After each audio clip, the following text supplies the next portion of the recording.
Америкийн иргэд болох 33 настай Анжелина Никола, 32 настай Иван Биркус нар дэлхийн хамгийн алдартай барилгуудын нэг болох Empire State Building-ийн оройд хууль бусаар авирч газрын түвшнөөс ойролцоогоор 442 метрийн өндөрт хүрсэн байна.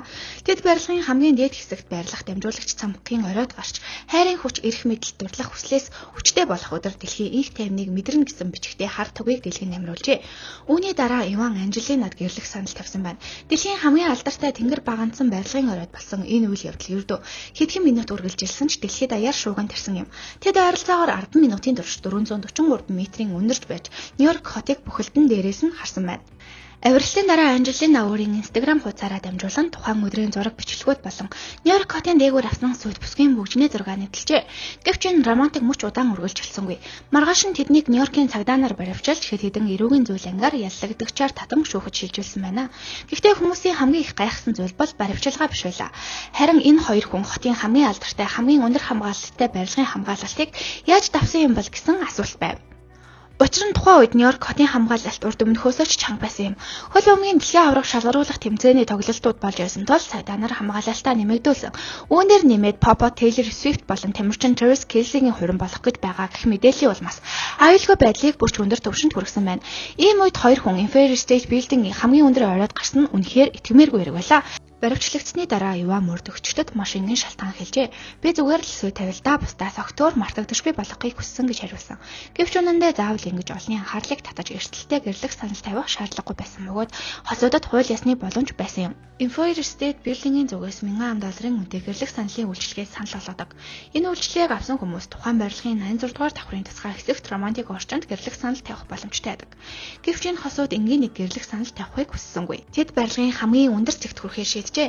Яаж энэ өндөр хамгаалалтыг давж 104 давхурт гарсан бэ гэвэл прокурорын мэдээлснээр Мягмар гарагийн оройд тэд жирийн зурчдын адил Empire State Building-д орсон оройн 21 цагийн үед 86 дугаар давхрын ажиглалтын тавцанд гарах тасалбар худалдаж авсан бөгөөд жил бүр энэ дэрдэг 2.5 сая гавь жуулчны нэгэн адил нисэх онгоцны буудлынхтай ажил хамгаалалтын шалгалт цүнхний үзлэг эрентгийн төхөөрөмжөөр шалгуулсан. За ингээд хосууд 86 давхар хүртэл хууль ёсны дагуу нэвтэрсэн.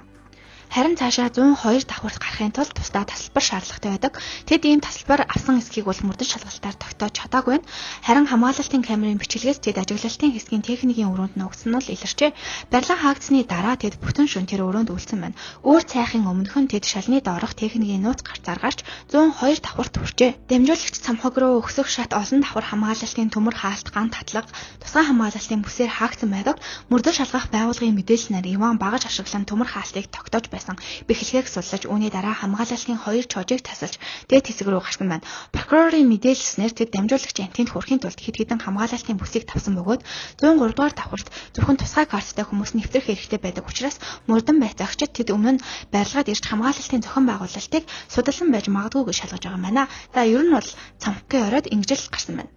Хосууд анх яаж танилцаж байсан бэ гэхээр Иван Анжелина нар анх хятад дахь нэгэн өндөр барилга руу бас л хууль бусаар авирах үедээ танилцаж BBD дурлсан. За мөн тэд дэлхийн хаанч ямар ч үед хамгаалалтын олос тор ашигладаггүй гэдгээрээ алдартай. Мөн хосууд Netflix-ийн 2024 онд гаргасан Skywalker's Love Story баримтат кинонд оролцож байсан. Энэ нь Netflix-ийн хамгийн өндөр хандлттай баримтат кинонуудын нэг. Энэ мэт баримтууд дээр үндэслэж олон нийт энэ бүхний цаана өөр зорилго байна уу гэж тамаглал төвшүүлж эхэлсэн. Мөн мөрдөн шалгах байгууллагын үзэж байгаагаар тэдний зорилго зөвхөн сүй тавилт байгаагүй магадгүй авиралтын бичлэгийг ашиглан сошиал шилжээнээс орлого олох мөн дараагийн баримтат киноныхоо сурталчилгааг хийхээр төлөвлөсөн байж болжшгүй гэж үзэж байгаа юм байна. Яаж ерөн цагдаа нар мэдсэн бэ гэхээр тэр өдөр Empire State Building-ийн доор байсан эргэж 911 рүү залгаж эхэлсэн. Ингээд цагдаа нар ирж хосуудыг аюулгүй болгох ажиллагааг эхлүүлсэн. Empire State Building-ийн радио дамжуулах антеннад хүний биед аюул учруулах хэмжээний өндөр тавтамжийн долгион ялгаруулдаг. Тиймээс цагдаа нар тэдэн дээр очихоос өмнө антенны цахилгаан тэжээлийг ойролцоогоор 30 минутын турш бушин унтрааж, үүний дараа Нью-Йоркийн цагдаагийн онцгой ажиллагааны албаны ажилтнууд хамгаалалтын олос тусгай хэрэгсэл ашиглан ойролцоогоор 381 метрийн өндөрт авирч хосыг аюулгүй болгосон байна.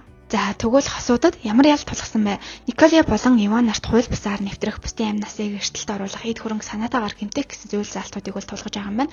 Нью-Йорк хотын одоо мужийн хуулиар эдгээр нь батлан даалтаар судлах шаардлагагүй ангилалд багтдаг тул тэднийг шүүхийн хяналтад оруулж сулсан байна. Мөн Нью-Йоркийн цагдаагийн газрын дарга Майкл Лефитри энэ хэргийн талаар болохоор ийм үйлдэл хийвэл үр дагавар нь заавал байдаг гэдгийг энэ хэрэг харууллаа хэмээн мэдгдсэн байна. Empire State Building-ийн төлөөлөгч нь мөн энэ үйлчлэгийг зөвшөөрлгүй хууль бус авиралт гэж тодорхойлж аврах ажиллагаанд оролцсон цагдаа нарт талархал илэрхийлжээ. Тэрээр барилгын түрээслэгчид, зуулчид болон ажиглалтын тавсанд байсан хүмүүсийн аюулгүй байдал ямар ч үед алдагдаагүй гэж онцолсон. За ямар ч үсэн нэг экстрем асуудын үйлдэл ямар нэг аюул ослол гараагүй байх нэ. Олон нийтийн зүгээс тэднийг бол бодит амьдралд ирэх Бэтмен муур эмэгтэй гэж янз янзаар бол хочилж олон нийтийн бодол санаа хоёр хэсэгт хуваагдсан байгаа. За шүүхээс суллагдсны дараа сэтгүүлчид Иванаас яагаад заавал хайрын хүч гэсэн туг авч гарсан бэ гэж асуухад тэрээр учир нь бид хайранд итгэдэг гэж хариулсан байна. Нью Жерси мужид амьдардаг энэ хос шүүхээс гарсны дараа гар гараасаа хөтлөлтөн алхаж араас нь олон сэтгүүлч зураглаач дагаж явжээ. Метроны буудлын шат руу орох мужид тэд гинэт зогсож камерын өмнө удаан үнсэлсэн байна. Ингээд Empire State Building-ийн хамгийн өндөр оройд гарч эхэлсэн энэ адал явдал Нью-Йорк хотын гудамжинд романтик үнсэлтээр өндөрлсөн ч тэдний удаан үргэлжлэх шүүхийн үйл ажиллагаа болон дэлхийн хэвлэл мэдээллийн анхаарлыг татсаар байгаа юм а. Сонирхуулаад нэг зүйл хэлэхэд 104 давхрын хамгаалалтын хаалганы эвэрсэн цоожийг салахад ойролцоогоор $20,000 хохирол учирсан гэж мэдээлжээ.